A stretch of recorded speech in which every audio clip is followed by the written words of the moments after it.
I am your host, Siren, and tonight I am your guide through the depths of the darkness.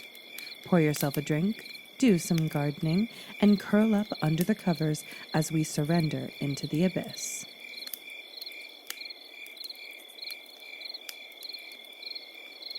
Post 3 of I'm a 911 operator and some of our calls are strange.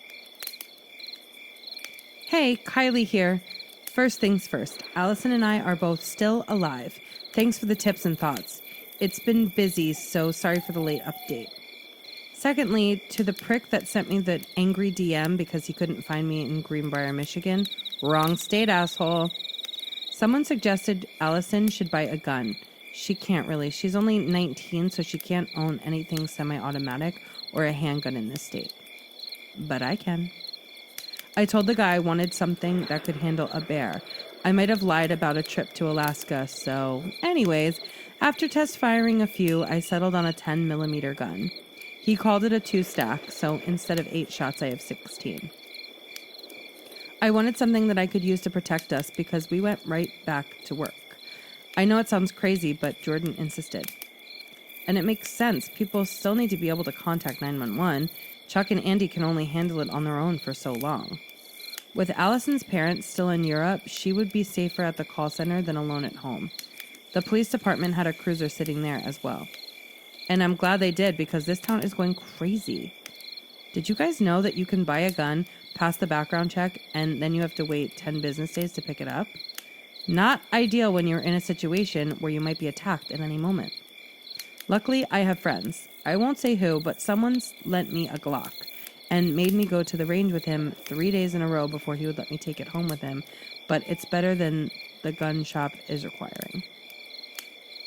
Like I said earlier, we went back to work right after the attack. Jordan basically said, show up on time or be fired. And since I have a mortgage and I like eating, I'm here. On the bright side, the doors are back in place. The gate has been fixed and now closes. Oh, and there's a patrol car parked across the driveway, so I'm actually not feeling too bad about coming back. Allison was a bit more reluctant, but when the alternative is staying home, she quickly agreed to come in. A few of you brought up some good points. How did the killer lumberjack find Allison? Why was Jordan so calm in the face of death? I don't have an answer for either. Maybe he heard her voice on the phone, or he's following her, I don't know. Jordan is an enigma himself. I don't hate him like my coworkers do. I'm not a fan of him either, but then after he stood up for us like that, I don't know, his past is pretty blank, and he's super quiet about his personal life. But there is one thing that happened. So I came to work with Allison. Just like normal, Jordan was in his office, but then the stars aligned. Allison was on a call with a very unhappy resident concerning her missing groceries, and Jordan went outside. I don't know if he's ever gone during an outside shift or even used the restroom. Anyways, Jordan's office was left unattended. I don't know what came over me, but I rushed over to Jordan's office. A quick glance at the monitor showed me he was outside walking the perimeter of the building. His desk was mostly bare, 2 call reports laying on one side and a notepad on the other side. The notepad was blank, but lots of pages had been ripped from it. The first drawer I opened was filled with reports. I glanced at the monitor again, and he was rounding the third corner. I didn't have much time. The second drawer on the right-hand side looked like it was locked. Shifting my focus to the left-hand side, I opened the bottom drawer. The only thing inside was a black leather book. Jordan was entering the lobby. I flipped through the couple pages. Names, nothing but names. They all had green or red lines through them. I heard the first metal door open. I turned and rushed back to my stall and put my headset back on. I let out a shaky breath just as Jordan entered. He walked into his office, paused, turned to look at me for a moment, then went in his office. I hadn't recognized any of the names. I Googled a few that I could remember, but didn't get anything solid. I'll have to bide my time and try again later.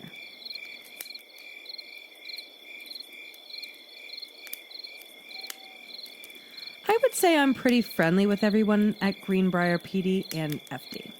I'm probably closest with one of the newer officers, Dean, and he has been a Greenbrier Police Department for 3 years now. Dean and I grab drinks at the diner occasionally. I wouldn't say we're dating. We just hang out one-on-one from time to time. One of these times, they had a $2 Long Island iced tea special. $38 later, we were sloshed. There was no way either of us was going to drive. My house isn't far from the diner, so we stumbled our way there and crashed on the couch. This wasn't uncommon. We'd often sleep off the night, him on the couch and me in my room, before heading our separate ways in the morning. But something was bothering Dean that night. He was uncharacteristically quiet. I asked him about it once we were settled in. At first, he didn't want to talk about it. Maybe the alcohol loosened him up, or maybe it was just the vibe we had going that night, but he told me his story. Did you see that boat being towed past the diner as we walked out? I shook my head. I hadn't noticed any boats, but I wasn't exactly looking either. Dean leaned back on the couch. That was a 21-foot 1972 Starcraft Star Chief. He stared at my ceiling quietly. I responded tentatively, unsure of what brought on this somber mood. I wasn't aware you were a boat guy. A small laugh died on my lips when I saw the tear running down his cheek. I was a good kid in school, he began. Not like drug use or anything like that. I was just super edgy and thought I was too cool to be friends with the other kids. Looking back, I was just a dick for no reason. I barely graduated. I think they just wanted to get rid of me, really. After that, I enlisted. Not because of some sense of duty. I didn't want to work, and the Army seemed like a way to make money. I thought it would be a way to make me look cool. You would think that I would have straightened me out, and instead I spent 6 years doing the minimum. I never left the country, and when it came time to re-up, it was made clear to me that I shouldn't. So I went back home. I squandered my GI Bill on some dumb online college courses. By this time, my parents were so done with me, they told me to get a job or get out of the house. They would support me for 3 more months, and then that was it. Dean smiled at the memory. I tell you what, at the time, I was pissed. Now I can see they had way more patience than I deserved. Anyways, that's when I applied to be a cop. There was a shortage, so I had no issues getting in. I'll skip the boring parts. What changed everything for me happened on a rainy October day. I was mad before I even arrived at the call. A simple domestic disturbance. A homeowner called to report someone on their property. I was the rookie and it was raining, so I got sent out to deal with it. He paused for a moment, the memory weighing heavily on him. I arrived at a very nice beach house. The homeowner was a lady in her 60s. She was polite enough. She explained someone had beached their boat in the front of her house and was acting weird. I made my way to the backyard. Sure enough, just a dozen feet off the shore was a ragged starcraft. And attempting to push it deeper into the water was a gaunt-looking woman. She was probably in her early 20s, but the soiled clothes and sunken skid made her look older. She had that trademark erratic movement about her that all tweakers have. It wasn't uncommon for drug addicts would often acquire boats and live in them for a time. Oftentimes they would sink or, like this one, get stuck somewhere. And that was my first mistake. I assumed she was just another junkie. I yelled at her to come ashore. She ignored me and kept trying to push the boat. The tide was going out, and she was never going to move that boat until I came back in. I yelled a few more times, but she couldn't and wouldn't listen. I radioed in, and they told me to figure it out. So I walked through knee-deep water, absolutely livid. My boots and pants were soaked with seawater. She kept screaming about how she needed more water. I tried to grab her, and she ran around the boat.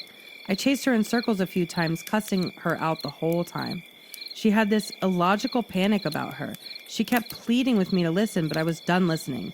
Ask, tell, force, that's what I had been taught when it come to non-compliant suspects. She wouldn't stop running, and she was going a good deal faster than me, so I pulled out my taser and popped her.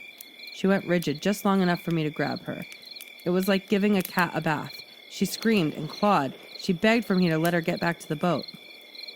I didn't listen. I dragged her inch by inch to the beach.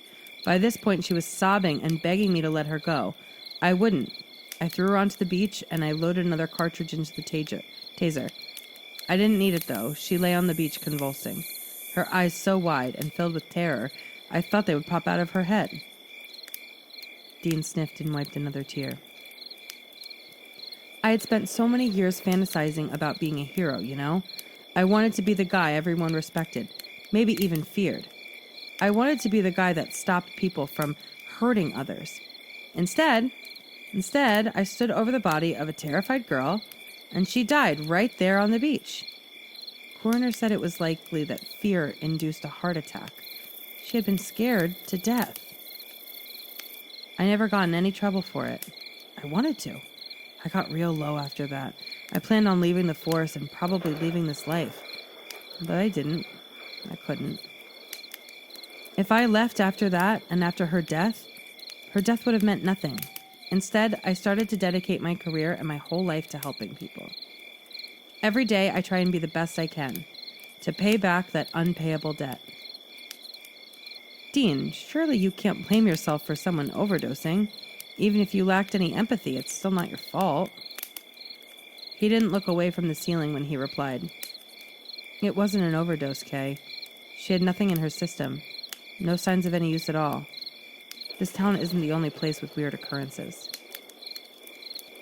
It's funny, I had started to feel like I had atoned in a way.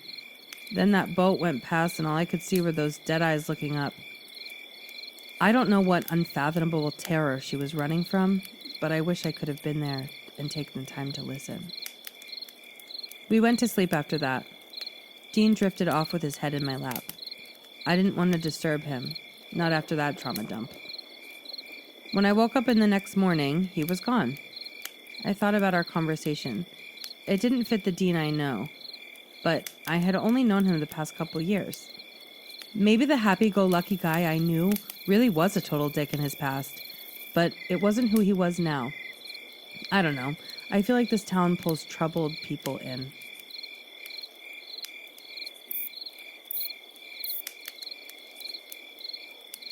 Things are escalating.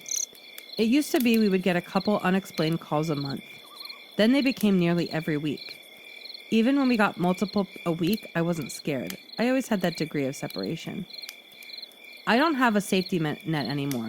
It's not just Allison and the lumberjack either. I think I'm being targeted. We were about to finish up our shift. Allison was pretty upset. She had received a no-info distress call. It happens sometimes, and it's horrible every single time. She had answered the phone like normal. Before she could say anything, a female voice screamed in mortal terror. The phone went dead mid-scream. You know when you're applying a tourniquet and there's a difference between bleeding and bleeding out? Screams are like that. There's screams of fear that we all hear all the time, and then there's that type of scream that you know the person doing it didn't survive. It's a real punch to the gut. Allison followed protocol. She dialed the number back, but it wouldn't go through. She tried all her options and nothing worked. The caller was gone, and it was time to report it and move on. The poor girl was clearly haunted by the event. I suggested we go for a walk before heading home, something to help leave work behind. Allison wasn't super into the idea, but I insisted. There was a trail on the far side of town. It was wooded, but only a little. It basically was a patch of trees near a pond with a playground nearby. Lots of people would be there, so there would be little chance of running into trouble. Just to be safe, I texted my plan to my friend on the police force, and he assured me he would be close by. The trail was a small 2-mile loop around the pond. Allison watched the joggers go past longingly. I miss not being scared. I want things to go back to normal, she said. I couldn't help but agree. I know what you mean. It's like every day things get a little bit more chaotic. We walked up the small incline into the wooded portion of the trail. Allison seemed to be more relaxed. Nature looked to be doing her some good. I got that unwelcome, prickling feeling. My pace slowed, and Allison noticed. What is it, Kylie? She had the look of acceptance on her face, like weird shit was the new normal. I don't know, something just feels off. Allison looked around. The trees looked normal. The birds flitted from branch to branch. She turned around. I'm out. Let's go home. I agreed. We walked uphill in the direction of the parking lot. I stopped. Allison looked at me again. What's up? I looked over my shoulder at the uphill stretch behind us. I shook my head. Nothing, just a trick of the light, I guess. Let's just go. So we walked up the hill into the wooded section of the trail. This time it was Allison who stopped. Okay, maybe I'm crazy, but isn't this the wrong way? No, she was right. We needed to go back to the parking lot. Somehow we had gotten turned around. No, you're right, I confirmed. We need to be going the other way. So we turned and started walking uphill into the wooded section. I had a headache coming on suddenly, and it was making it hard to focus. Allison grabbed my arm roughly, pulling me to a stop. Kylie, we're going the wrong way. Ahead of us is the uphill section leading back to that wooded section. Panic was rising within her. She looked around us frantically. Kyle, what the heck is going on? My head felt like it was splitting in half. I couldn't focus on my surroundings. Okay, enough of this. I pulled out my phone and called Dean. The phone beeped at me before shutting off. Great, just great. I resisted the urge to throw it into the pond. Let's continue in a single direction for 100 steps, then see if it gets us anywhere. Allison agreed to try it. I found myself unconsciously leaning on Allison. Her red hair kept blowing in my face. I turned my head to get the hair out of my mouth, and just for a second, I thought I saw something. Maybe someone moving through the woods to our right. I looked closer and saw nothing. Allison said, 100. Okay, now what? I shivered. The air felt colder. Kylie, that was 100 steps. Do we keep going or do we turn back? Behind us, I saw the downhill portion of the trail was getting absorbed by a thick mist. I tugged Allison forward suddenly, no longer needing her support. Let's go! Allison was shivering as well. It had been hot when we left our car. Both of us were dressed in t-shirts and shorts. A breeze drifted us from behind us. It was cold.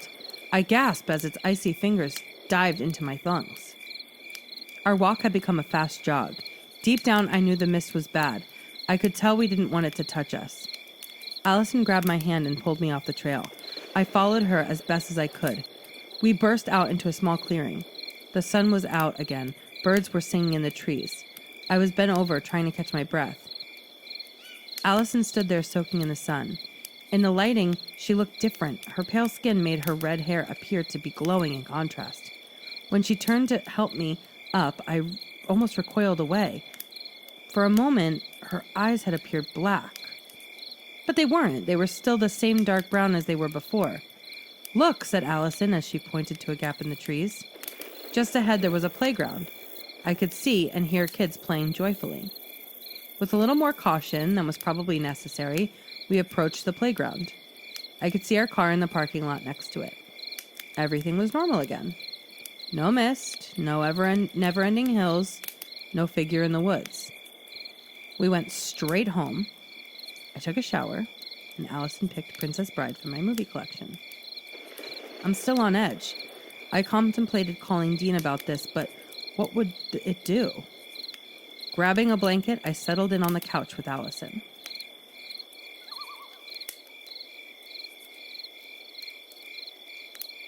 Something bumped downstairs. I sat up instantly, awake. Allison continued to snore softly beside me. We had fallen asleep during the movie. My house is tall and skinny. The ground floor has a kitchen, bathroom, and an entryway.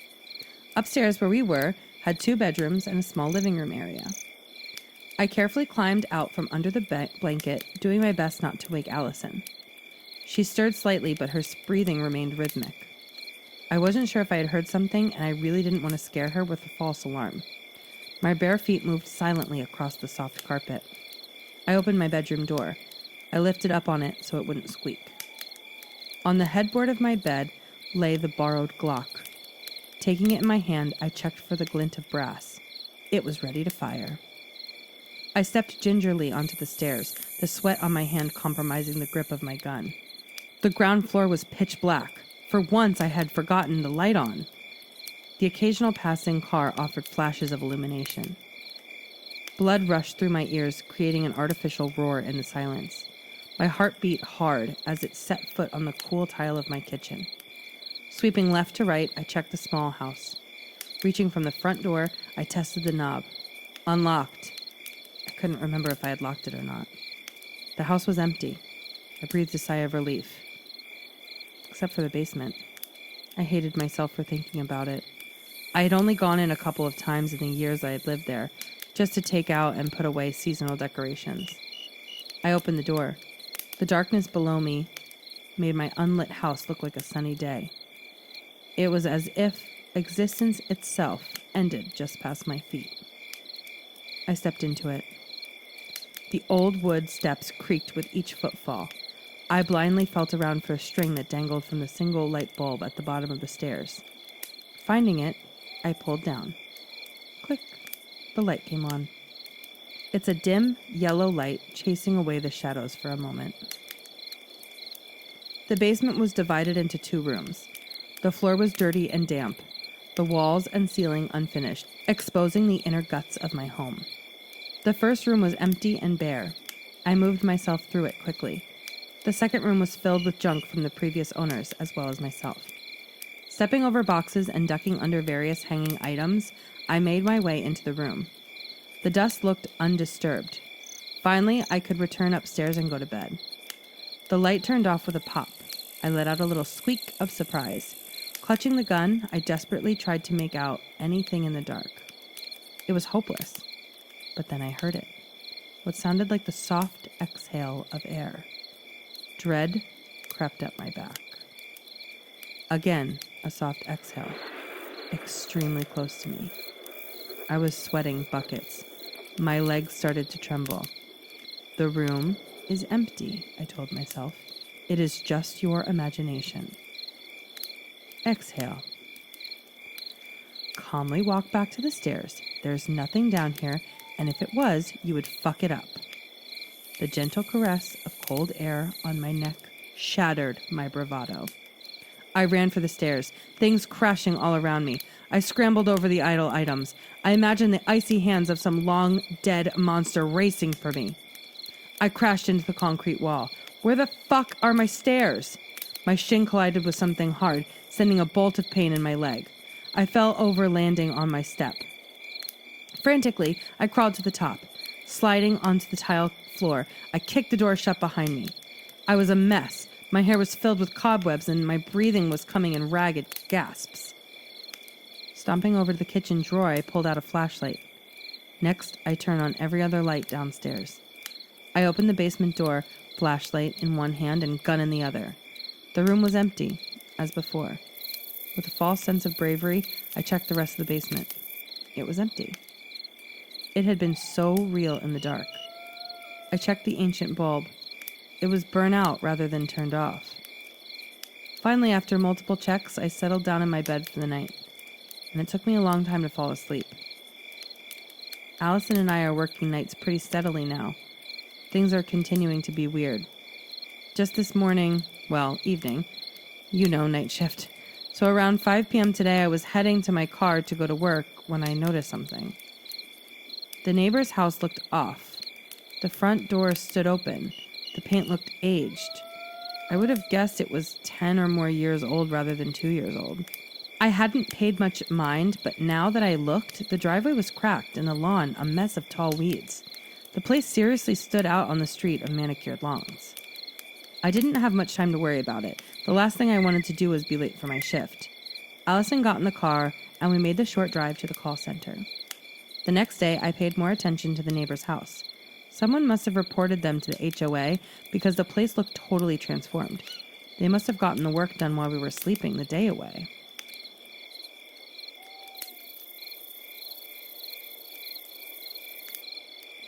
Work has been a total drain. Just this shift, we had a raccoon in the delivery truck. Mime twins skipping down the street, pinching people while holding hands. Voices coming from the storm drain.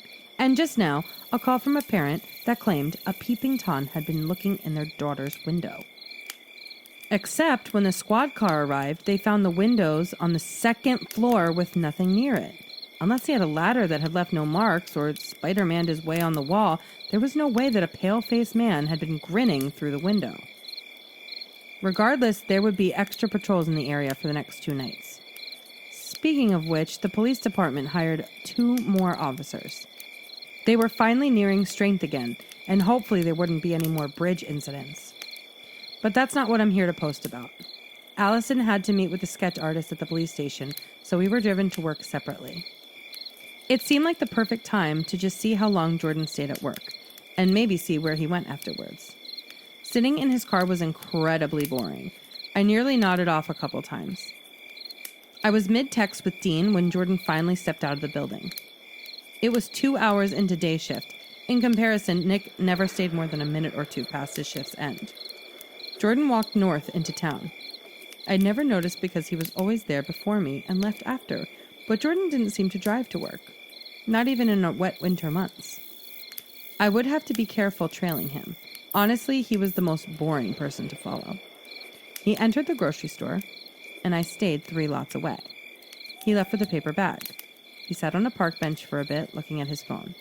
Then, to my surprise, he entered the bar. I casually walked in myself. I was there often. I figured I would blend right in. I was wrong. Jordan sat at a booth facing the door. He had a deadpan look on his face.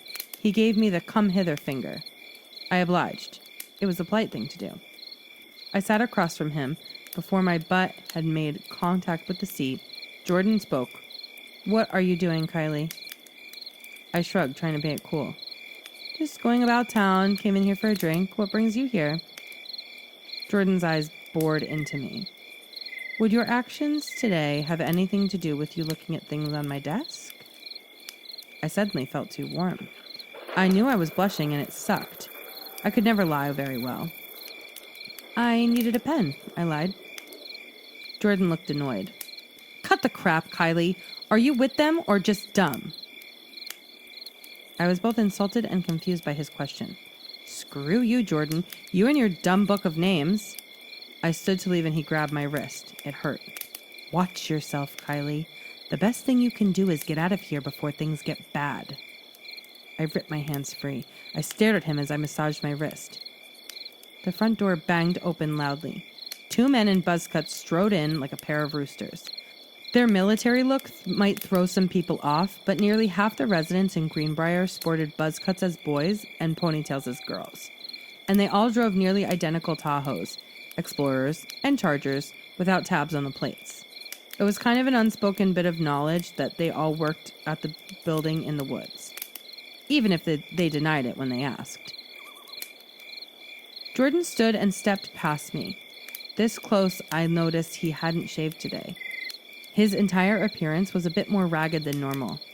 "Listen, Kylie, I don't hate you. Just the thing you represent. You know what to do." With that, he left. I was more confused now than ever before. The bar continued to fill despite the early hour. I wasn't in the mood for whatever morning celebration this was, so I went home. I'm really confused, guys. Jordan's face wasn't just unshaved, which is unusual. There was no cut on his cheek.